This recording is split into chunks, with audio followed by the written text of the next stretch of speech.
При крај на октомври граѓаните го купуваат и последниот пипер за да не останат без зимница. Од рацете на селаните директно во вреќи. Пипер, зелка и морков се бара како никогаш досега, велат купувачите.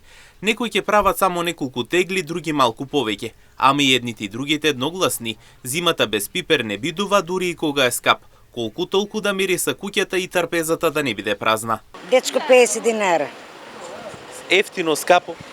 Па сега за тај што работи ефтино, а за нас е скапо, ама добро. Значи намалена е цената? Па намалена е, добро. Добро. Се напее? Да. Што ќе правиме? Па не во така само печени малку, иначе правиме. Ајвар? Да, правиме. Ајвари, пинџури, да. Утегла малку за 20 свет. Се прави по нешто, нормално. Дали цената на ајварските пипер? Гледам по 35. Има на кутии продават. Сега одозгоре е на лицкана, одоздоле не знам. Ја моментално карфиел ќе правам и модри патлиџани. Ајвар веќе прави. Лучите и ајвар највише и малиџан со модри. Она е добро цената, ма и работа, и зечини, и дрва не е добро. Да. Ке си прави. Па сега од 25-то како земам туршија. Ке ставам и руска салата. Ајвар не правиме, ние сме возрастни, многу не го јадеме. Младите правија, ние и помагаме, ке ни дадат и на нас. Ја не знам они колку го земаат, они сега и го сватови имат од Битола, они и го донесеа, колку се го земале, не. Па може и 100 да е, дете, ништо не е чудно скапо е сега, ама мора да се јаде од се помалку и така. Први вчера си прави апетитка од мои патлиџани, мој пипер и се заврши со зеленицата. Планирам, да. Планирам. Што ќе правите? Ајвар. Пинџур не, само ајвар. Јадете ли си? Па, направиме малку да имаме. Нормално.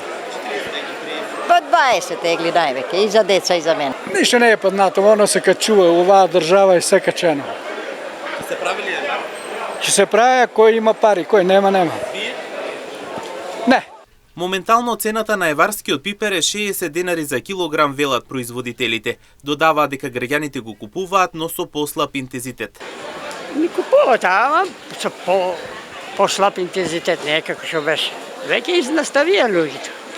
Толку. Цената моментално? Моментално е цената 60 денари. За убави оправена мабе. Купуват ли го? Па, стига толку, сега купуват. Кој колку му треба. Прават ли се уште зимница? Прават, другаш. Прават. Типа, това сепак најефтино. Убаво ли се лука? Многу. Само со гледана. Иш не треба да го чекаш. Убаво испечи го и гледи го, он сам се лука, да ти кажам. Ти ќе питаш само од дека, ако од Муртино, гајле немај. Ви од дека? Јас сум од Муртино. Од Муртино? Да. Значи задоволно. Стига толку. Има ли наследници? Сите се кој на дека, нема. Нема кој да работи, младите сите ојдеа. Вер да саде. Кој е видела јербе другарот таа работа? Това само лаже што кажуваат дека ово. Кој земјоделец?